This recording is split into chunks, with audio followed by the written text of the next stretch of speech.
All right, joining us now, a preview of Tuesday's important election, 6 days away. U.S. Senate candidate from the great state of Arizona, Congresswoman Martha McSally. U.S. Senate candidate from Michigan, John James, is back with us. U.S. Senate candidate from Tennessee, Congresswoman Marsha Blackburn. Good to see you all. Martha, I'm looking at your race, and then one poll has you tied, and one poll has you up.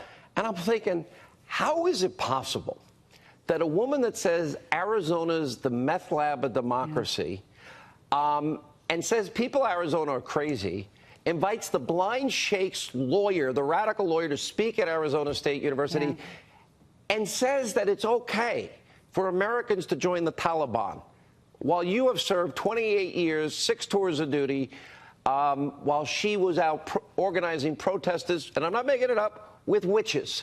How is this even a race with the people of Arizona? Well, Sean, it is unbelievable, and this just goes to show you that she's Chuck Schumer's top recruit, and with a lot of money, with TV ads, millions and millions of dollars, she's been able to fool a lot of people. They're not aware of those things unless they're watching your show, which I'm grateful that you keep bringing it up. But the Arizona media has been protecting her, and so she's coming across as something she's not in the biggest political makeover in our history. But look, we're down to the wire with 6 days to go, and we can make sure we secure this victory with support from people all over Arizona and the country. They can go to McSallyforsenate.com. They can contribute so we can make sure we win. And we need, if you're in Arizona, look, I'm asking for your vote, and I'm asking you to send out an email, do a Facebook post, make sure you get to the polls, tell your friends and family. This is so high stakes, and every vote is really going to matter. I think you're right, and on every front. John James, you have now closed the gap 16 points. You got a race now in Michigan, which, you know what, as I said to you, I get so impressed every time I've had you on radio or TV. But every campaign is the same. Democrats, your opponent is basically Chuck Schumer in Michigan, as are all the Democrats, but they're not going to talk about the agenda. They'll never support a president's Supreme Court justice. They want they want their crumbs back. They want open borders, sanctuary cities. It's, you know, they want Obamacare. How can Democrats be running on the biggest mess they ever created? Well, Democrats have to run on identity politics because they have no identity. They have to pit Americans against each other in order to keep themselves propped up. And that's a different message than I have. I don't have a black or white message. I have a red, white, and blue message. I am a combat veteran who understands how to bring people together. I'm a business leader who understands how to grow businesses and grow economic opportunity. We have energy all over the state. And yeah, we closed the gap from 23 down to 6 down just this past Friday. We have the momentum in this race because people recognize that we can finally have experience, combat experience and business experience to lead us forward into the future. You can learn more about our race on johnjamesforsenate.com. And the vice president came to visit just a little bit earlier this week and saw the energy that we have in this race and the momentum that we have. And the president of the United States was on the Ingram angle a couple nights ago and said that he'd be willing to come to the state. Well, Mr. President, if you're watching, please come to Michigan. We need you to help us come across the hump. And you have excellent luck on Election Day Eve. We'd love to have you back in Michigan. You are everything we want in government, with business experience, military service. Marsha, we've been friends a long time. I've watched your campaign. One thing, there's a lot, 5 Project Veritas tapes have come out. One of your tape of Governor Bredesen hiding who he really is, purposely lying to the people of Tennessee, and his staff, which it turned out being his staff, actually referring to the people of Tennessee as ignorant. I think Tennessee is one of the greatest states in this country. I happen to love Nashville and country music. So since that time, it seems like your poll numbers have gone up a lot. They have indeed, and we like the trend that we are on. I have to tell you, there has been one slight and one diminishment after another from the Bredesen camp toward the voters of Tennessee. There's been, they've been referred to as idiots with an expletive in first of idiots by a Bredesen spokesperson, said they weren't worth the time.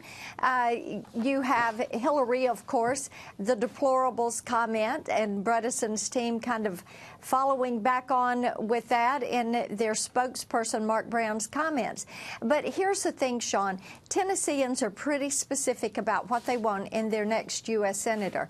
They want a conservative. They want more constitutional judges. They want to keep their tax cuts, and I can guarantee you this, they want that southern border secured. And they're very concerned about the caravan that is coming through Mexico into our southern border. And every day people are saying, Marsha, we know you're going to stand with the president, and you're going to stand to get that wall built. And absolutely I am, and it's a pivotal issue in this race. You know, I would say, Martha, Kavanaugh, caravan, a lot of the rhetoric of the left has been so over the top. And the economy's turned around dramatically. Are we better off than we were 2 years ago? And I'm not talking about us. The forgotten men and women that I talked about in 2016, they're better off. We've had the biggest tax cuts, less regulation, 4 million jobs created, 8 million fewer people on poverty and food stamps. I like America succeeding. And the border is a big issue in Arizona. Amen, Sean. I mean, I was at a small business conference today, and the optimism is there because of the conservative policies. We're working with President Trump and cutting taxes and rolling back regulations. People are being lifted out of poverty, and thanks to the leadership of Governor Ducey here, Arizona is open for business. And we want to keep going in that direction. But border security is a big issue. The 2 bases in my district are now going to be staging areas for the military coming there. We are going to welcome them. Arizona's crazy. Yeah, go ahead. And that literally thinks it's okay to join the Taliban. John James. Exactly. You know what I'd like to see in Michigan? I've been to Detroit. I'd love to see this great city revitalized instead of talking about knocking down entire neighborhoods to consolidate services. That can happen.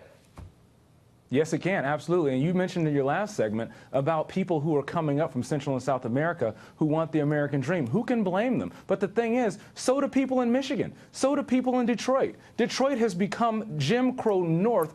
Detroit is the #1 most segregated city in the entire country. And Senator Stabenow has been an elected official for 43 years, been in a position to do something about it, and hasn't. We need to make sure that we bring positive, sustainable change for everyone. And Detroit is where we need to start. And we need to start bringing more jobs back to Michigan. I can do that. Marsha, we give you the last 20 seconds.